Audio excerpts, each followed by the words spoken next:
Actualité du club, news concernant le club de Manchester United, c'est ici que ça se passe sur Legacy United, donc n'hésitez pas à nous rejoindre, à nous soutenir, à vous abonner, à liker, à commenter, ça soutient énormément la chaîne et ça aide aussi à son développement et à son référencement.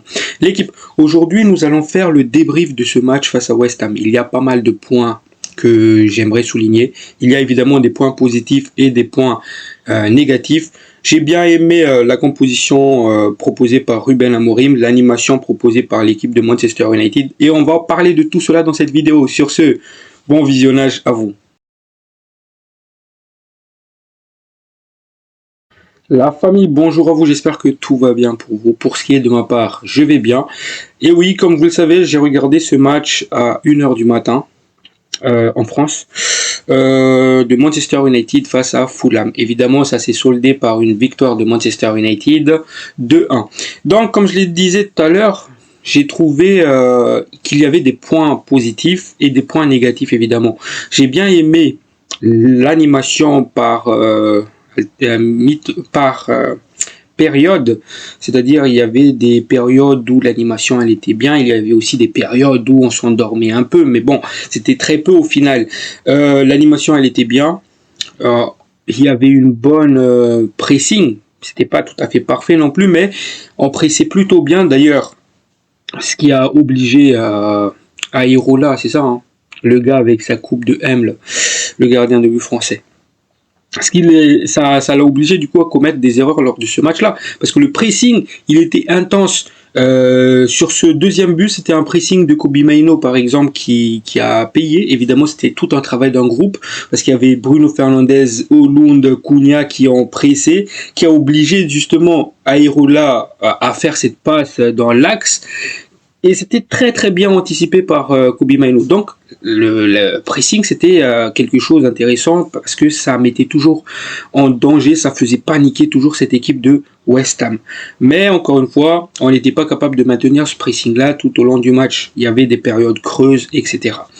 L'animation il n'était pas mal non plus. Les gars, quand je vous dis qu'il faut pas mettre Bruno Fernandes dans l'axe, quand je vous dis que dans l'entrejeu, c'est pas le positionnement de Bruno Fernandes. Là, les gars, c'est l'exemple type. Quand il n'y a pas Bruno Fernandes dans l'axe, il y a une meilleure animation dans cette équipe de Manchester United. Quand je parle d'axe, les gars, c'est le cœur du jeu, le double pivot. Il n'y a pas d'énormes pertes de balles dans dans le jeu de Manchester United. Bruno Fernandes, il était plus haut, il était décisif, il a claqué son doublé. C'est ça le positionnement de Bruno Fernandes. Si on veut jouer avec un Bruno Fernandes, c'est pas dans le cœur du jeu, c'est numéro 10 ou numéro 9, parce qu'il va avoir les stats, c'est un joueur décisif. Donc, voilà, ça c'est encore une fois la preuve qu'on est bien meilleur sans Bruno Fernandes dans l'entrejeu. Et d'ailleurs, la formation préparé par Ruben Amorim pour le match, c'était celui-là. Pour rappel, les gars, j'étais très très content de voir la formation. Évidemment, j'étais un peu triste de ne pas voir Bryan Mbeumo parce que c'était peut-être l'occasion de le voir. J'étais aussi un peu triste de ne pas voir Zirkzee dans ce 11-là. Mais bon, dans l'ensemble, la formation, je l'aimais bien. C'est-à-dire Bayindir au goal, Even, De Ligt, Yoro, c'était la défense que j'avais prévue justement lors de la preview. C'était solide, très très solide ces trois-là. Par contre, Even, des fois les gars, Even il me fait peur. Je sais pas vous, mais des fois il me fait peur. Parce qu'il prend trop de temps à faire une relance. Et du coup, des fois, il commet une erreur. Ou deux passes, etc. Mais c'est ce qui fait aussi sa force, c'est son calme. Mais je vous avoue que j'ai peur de temps en temps qu'il commette l'erreur parce qu'il tarde beaucoup avant de faire sa passe. Mais sinon, dans l'ensemble, Even, Yoro, De Ligt, ils étaient monstrueux comme d'habitude. Amad Diallo en piston, évidemment c'est pas le positionnement où on veut voir forcément Amad Diallo, mais on sait qu'il est capable d'occuper ce poste-là, et en plus au fur et à mesure du match, il est monté en puissance, parce que dans les premiers 15 minutes du match, je voyais pas beaucoup Amad Diallo, il était transparent. Je ne le voyais pas peser sur la défense adverse. Mais après, il est monté en puissance. C'est comme Matheus Cunha. Il est monté en puissance au fur et à mesure du match. Donc ça, c'était vraiment intéressant. Dorgu, Dorgu, les gars, c'est titulaire en puissance. Hein. Dorgu, les courses qu'il nous a encore réalisé ce soir, c'était vraiment du haut niveau. Il était surtout aussi bien servi et il est intéressant dans ses choix. Donc, Dorgu, je trouve qu'il est en train de monter en puissance et ça va continuer à monter et ça va devenir un monstre, les gars. Le double pivot, là, c'était vraiment quelque chose sur laquelle j'ai attendu cette composition. Je voulais que ça sorte. Les gars, quand j'attendais la sortie de cette composition-là, je me suis dit, mais putain, mais ça prend beaucoup de temps. Pourquoi ça met beaucoup de temps à sortir? Parce que j'avais juste hâte de voir le double pivot proposé par Ruben Amorim. Et là, il m'a écouté. Ugarte, Mainoo. Très intéressant ce double pivot. Hein. Ce soir-là, c'était très intéressant. Parce que Mainoo qui amenait le côté créativité, Ugarte qui amène cette côté interception, récupération de balles. C'était vraiment deux complémentarités entre les deux. Entre Mainoo et Ugarte. Il n'y avait pas beaucoup de pertes de balles. Sur les très peu de ballons que Mainoo perd, par exemple, je me rappelle sur cette occasion de but refusé pour Amad Diallo, Mainoo qui tente un percé, il perd finalement la balle. Derrière, direct, Ugarte qui va au tempo, au charbon pour récupérer la balle. Derrière, il élimine, il fait cette petite passe à Amad Diallo qui termine. Les gars, il n'y avait pas hors-jeu. S'il y avait la VAR, il n'y avait pas hors-jeu. Tobibo, il était en train de couvrir toute la zone. Donc, ce double pivot-là, ça tient ses promesses. Je pense que ça sera aussi l'année de Ugarte cette année. Je pense que ça sera l'année de cette double pivot-là. Je pense vraiment qu'il y a une complémentarité entre ces deux gars-là. Mainoo, Ugarte. On l'a vu ce soir, Mainoo créatif à la baguette. À chaque perte de balle, sachant que Mainoo, il a fait très peu de pertes de balles dans l'entrejeu, hein, mais il en avait fait un ou deux. Ugarte, il était là pour reprendre la balle. À chaque perte de balle offensive de soit Bruno Fernandes ou de Matheus Cunha, ils étaient là pour récupérer la balle. En fait, c'était eux qui dictaient le tempo. Par exemple, sur le seul but de West Ham, il y avait cette but-là parce que les deux, ils étaient un poil en retard. Vous voyez ce que je veux dire? En fait, ils arrivaient à tous les deux distribuer la balle, à annihiler justement l'animation de West Ham, et ça, je trouvais ça vraiment intéressant. Ils ont réussi à éteindre, c'est ça, il n'y a pas d'autre mot, ils ont réussi à éteindre le milieu de terrain de West Ham. C'est tout simplement cela. Et ça, je trouve ça monstrueux. Du coup, offensif, c'est-à-dire les deux numéros 10, c'était Bruno Fernandes, Matheus Cunha. Ça commence à avoir une connexion entre les deux. Les gars, moi les gars, je propose, hein, pourquoi on veut chercher un numéro 9? Vous savez ce que je propose? Bruno Fernandes, Cunha, Bemou en pointe. Tout simplement. On a notre trio offensif. Sachant qu'il y a Zirkzee, il y a Mount, même si Mount, encore une fois, c'était une déception lors de ce match-là. Mais dans la rotation, il y a des joueurs intéressants. On peut faire aussi jouer Amad Diallo dans ce positionnement-là et mettre Diogo Dalot sur le côté piston droit. On peut aussi mettre Dorgu piston droit pour justement faire jouer un poil plus haut Amad Diallo. Vous voyez ce que je veux dire? C'est que on n'a pas besoin d'un numéro 9. On n'a pas besoin de numéro 9. Moi, si il y a connexion totale entre Bruno Fernandes, Cunha, Bemou, ils vont claquer des buts. Parce que c'est des joueurs qui vont marquer, qui vont faire des passes décisives. À eux trois, ils vont y avoir une très bonne alchimie. Donc voilà. Cunha, comme je l'ai dit tout à l'heure, c'est un joueur qui est monté en puissance au fur et à mesure des matchs. Que le temps passait, quoi. Évidemment, il n'y avait pas de connexion aussi avec Højlund parce que Cunha, quand vous voyez bien ses choix de passe, c'était toujours dans l'espace et Rasmus Højlund, il prenait pas forcément la bonne décision, l'appel, il n'était pas bon à chaque fois. Donc voilà, c'est un joueur qui est monté en puissance au fur et à mesure. Par contre, Rasmus Højlund, je pense qu'il est en train de prouver qu'il veut rester à Manchester United. Ça, c'est quelque chose que je comprends pas. Par exemple, lui, c'est un joueur qui veut Manchester United. C'est un fan de Manchester United. Et j'aime bien, tu vois. Mais le problème, c'est que c'est un joueur qui est limité. C'est ça le problème pour Rasmus Højlund. On a vu la saison dernière, il tombait beaucoup, il gagnait pas les duels, etc. Et par contre là, quand d'un coup il est sur le liste des joueurs à vendre, sur la liste de transfert, le joueur il donne tout. Là c'est du solide, il tombait pas, il gagnait ses duels lors de ce match-là. Vous voyez cette occasion dès la 2e minute ou 3e minute, le tout premier occasion de Manchester United, service de Bruno Fernandes dans l'espace, Rasmus Højlund qui bouffe Todibo en vitesse, et derrière frappe du gauche, poteau. Il nous a fait, les gars, du R9 Prime là sur cette action-là. Le Rasmus de l'année dernière, il tombait. Un petit coup d'épaule de Todibo sur cette action-là, il tombait. Mais là, il était solide sur ses appuis. Peut-être que c'est le fait aussi qu'il est plus affûté lors de cette préparation d'avant-saison. Mais voilà, ça c'est une mentalité que j'aime pas. C'est que les joueurs, ils attendent qu'ils sont sur la liste de transferts avant de montrer quelque chose pour prouver qu'ils veulent rester. Et une fois qu'ils sont à l'abri, qu'ils vont rester, là ils vont commencer à faire de la M. Mec, j'en ai vu tellement de ces 4 joueurs-là passer à Manchester United. Donc voilà, ça me dégoûte un peu. Donc le point positif dans ce match-là, c'est que on avait un jeu beaucoup mieux contrôlé par rapport à Leeds. Il n'y avait pas beaucoup de pertes de balles, surtout dans l'entrejeu. Je vous dis, quand l'entrejeu, le double pivot, ils sont propres, ben, le jeu, il est propre.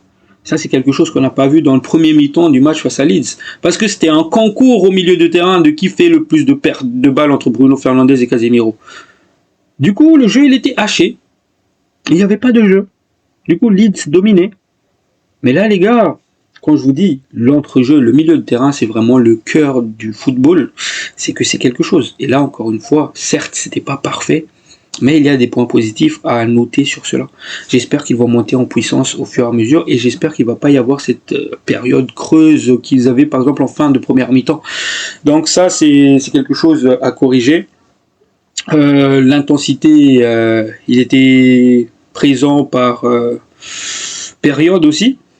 Il y a des périodes où on s'endormait. L'animation, elle était bien. Donc le pressing c'était intéressant parce que ça a obligé justement Areola à commettre des erreurs qui a amené quasiment les 2 buts, hein. C'est des erreurs de Areola, c'est ça son nom les gars.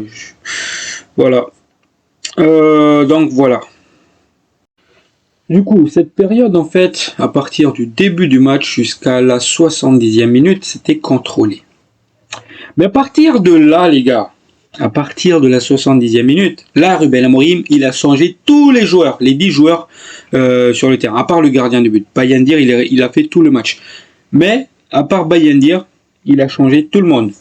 Højlund remplacé par Obichido, Bruno Fernandes par Jack Fletcher, Cunha par Mount, Mainou par Coilier, Ugarte par Casemiro, Dorgu par Léon, Amad Diallo par Diogo Dalot. La défense s'était remplacée du coup par Frederiksen, c'est ça, Maguire, et l'autre c'était qui les gars? C'était pas Mazraoui. Mazraoui il était pas là, il a reçu un petit coup à l'entraînement. Ah, j'ai un trou. Bref, il a changé quasiment toute l'équipe à part le gardien de but. Et à partir de là, pendant les 20 minutes pour finir le match, le physionomie du match, elle a changé. Elle a changé, les gars. Elle a changé. C'est comme si tu avais l'impression que tu passais de l'équipe pro à une équipe de seconde division. Les gars, c'était vraiment un concours de perte de balles. C'était ça ce qui s'est passé. Les gars, ils s'est dit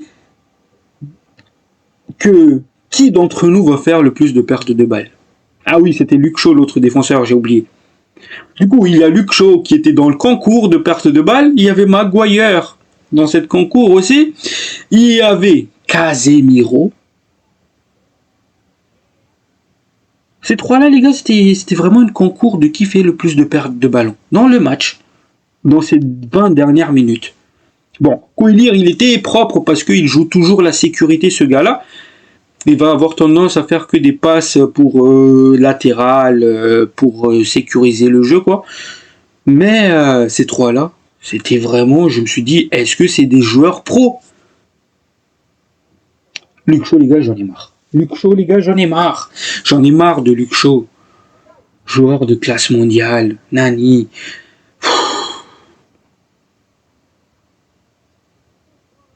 T'es censé être un joueur d'expérience international anglais. Ok, t'es pas sur ta position préférentielle, mais quand même, tu dois assurer tes passes. Maguire, bon, il n'y avait pas de solution non plus, donc c'est normal que les deux ils perdent beaucoup la balle parce qu'il y avait les joueurs ils se proposaient pas. C'était ça qui songeait en fait de la première, enfin de entre le 0 à la 70e minute et du 70e à 90e minute, c'est qu'il y avait personne qui se proposait. Du coup, les défenseurs ils vont avoir boum devant, démerdez-vous. Il n'y avait pas un qui sortait du lot. Il n'y avait pas un qui sortait du lot. Obishido, il essayait de faire ce qu'il pouvait pour garder la balle, mais il était seul. Il était seul. On lui envoyait la balle, démerde-toi. C'était vraiment un concours de... C'était pas maîtrisé, c'est... On voyait... Là, les gars, il n'y avait pas très peu de différence. On le voyait clairement, la différence entre les deux équipes. On voyait clairement la différence. Bon, Casemiro, les gars, c'est bon, il doit faire ses bagages. Hein. Il doit faire ses bagages, je pense. C'est pas possible de jouer comme ça. T'as ta chance. T'as la chance de prouver que tu mérites ta place dans le 11. Tu fais ce genre de match. Tu es censé être le leader qui guide cette jeunesse autour de toi. Parce qu'il n'y avait que de la jeunesse dans cette équipe bis. Il y avait du Léon, il y avait du Jack Fletcher, il y avait du Obishido, il y avait du Coelier. Et du Frederiksen. Il n'y avait que de la jeunesse. Tu aurais dû être ce leader-là pour justement obliger ces jeunes-là à être beaucoup plus propres. Mais au contraire, toi qui devais être le pilier de cette équipe-là, tu étais celui qui était dans le concours de qui faisait le plus de pertes de ballon. Moi les gars, ça me fait rire.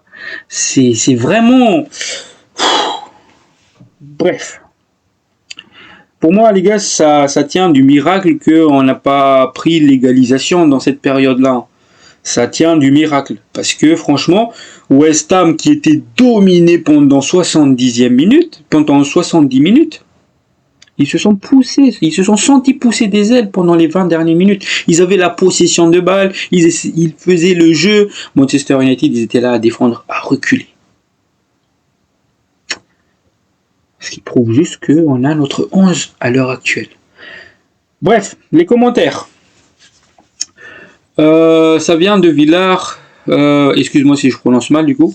Il nous dit, moi je pense que vous sous-estimez beaucoup Ugarte. La saison qui vient nous fera voir un tout autre joueur. Et je suis tout à fait d'accord avec cela. Oui les gars, j'avais tendance à sous-estimer Ugarte et je l'assume. Et j'espère qu'il va me faire taire justement. J'espère qu'il va être énorme. Et pour moi, les gars, c'est juste une question de complémentarité. Ugarte, les gars, il est capable de faire des bonnes choses. Hein. Je pensais que c'était un joueur limité techniquement, mais le percé qu'il avait fait là, pour servir derrière Amad Diallo, ça, c'est pas un joueur limité techniquement qui est capable de faire cela. Ça, je vous le dis. Hein. Un Kobe Coelier, il n'est pas capable de faire cette action-là. C'est qu'il a les qualités, mais c'est juste que il lui faut quelqu'un dans le milieu de terrain qui va faire qu'il va avoir confiance en lui, qu'il va se sentir pousser des ailes, qu'il va se sentir pour prendre des décisions, parce que là il va se dire, je suis sûr que le gars à côté de moi il va pas perdre la balle, donc je peux me permettre de monter un tout petit peu, de faire le jeu un tout petit peu. Et ça, c'était le cas avec Mainoo. Je pense que c'est pour cela, cette complémentarité-là, ça va bien marcher cette saison. Et je pense que on va voir un autre joueur. Pareil pour Mainoo aussi. Et d'ailleurs, Ruben Amorim, il a encensé son double pivot, Mainoo Ugarte. Il a dit qu'il a bien aimé leur match tous les deux. C'est juste pour vous dire que c'était monstrueux. Deuxième commentaire du jour. Ça vient de Yannick Zomba. Je viens de finir le match face à West Ham. Il faut des recrues et arrêter de vouloir compter sur les jeunes. C'est trop léger, trop trop timide. Maguire, Shaw, pouf. Monte, franchement, il gâche le numéro 7. Au pire, il reste, mais qu'il laisse le 7 parce que c'est moche de voir ce numéro sur son dos. Oui, je suis d'accord dans l'ensemble des commentaires. Par contre, je suis d'accord sur le fait d'aller. Il nous faut des recrues, évidemment. Je suis tout à fait d'accord avec cela. Pour moi, les recrues qu'il nous faut, pour moi, c'est pas le numéro 9, les gars. Je suis désolé. Le numéro 9, oui, je me répète, mais on n'a pas besoin d'un numéro 9. Bemou, il pourrait faire l'affaire. Comme ça, on aurait un double pivot. Bruno Fernandes-Cunha. Pour moi, voilà. Enfin, un double pivot, double numéro 10. Parce que pour moi, là où on doit recruter, c'est un gros milieu de terrain. Comme ça aussi, on pourrait faire reposer par exemple un Mainoo, avoir un Baleba, Ugarte. On pourrait avoir plein de combinaisons possibles, un Baleba, Mainoo, etc. Donc voilà. Pour moi, il faut vraiment un gros milieu de terrain. Même si dans ce match-là, grosso modo, c'était bien contrôlé au milieu de terrain. Et il nous faut un grand milieu, un grand gardien de but. Pour moi, ça c'est vraiment la priorité, milieu de terrain et gardien de but. Dans le fond, c'était une match de préparation, encore une fois. Hein. Il n'y avait pas beaucoup de connexions, notamment offensivement. Il n'y avait pas cette connexion Cunha-Houlund. Donc, évidemment qu'il ne pleuvait pas de but. Je pense que si on avait un Zirkzee, par exemple, je pense qu'il y avait largement moyen de mettre un 3-0. C'est ce que je pense. Maguire Shaw, comme je l'ai dit tout à l'heure, c'était une concours de qui fait le plus de pertes de balles. Oui, Mason Mount, il ne mérite pas le numéro 7. Je pense que c'était un poids de lui donner ce numéro 7 là quand il l'a signé à Manchester United. Je pense qu'on aurait dû le donner son numéro 19 qu'il avait à Chelsea, c'était ça son numéro. Mais on n'aurait jamais dû lui donner le numéro 7 parce que c'est un numéro emblématique du club. Il y a un poids sur ce numéro-là et il fallait vraiment quelqu'un qui a les coronets, qui a prouvé pour porter ce numéro-là. Tout simplement. Et c'était pas Mason Mount. Donc voilà. Grosso modo, oui, je suis tout à fait d'accord avec ça. Il faut des recrues. Mais il faut pas oublier aussi qu'il y avait des points positifs dans ce match-là, les gars. Il y avait des points positifs. Donc c'était pas si léger que cela. Moi, je trouve que c'était pas si léger que cela, ce match-là. Par contre, la deuxième partie du match, c'est-à-dire 70 à 90e minute, ça c'était vraiment pathétique. Pathétique. Et il n'y avait rien d'intéressant, c'était vraiment de la M. Et ça, les joueurs qui étaient censés justement être le leader de cette équipe-là entre le 70e et 90e minute, ils étaient tous aussi transparents et tous aussi nuls. Donc, voilà. Voilà, j'ai fait le tour de tout ce que j'avais à dire, les gars. Si ça vous a plu comme d'hab, n'hésitez pas à vous abonner, à liker et à commenter, ça soutient énormément la chaîne. Et aussi, prenez soin de vous, la paix sur vous. Ciao, ciao.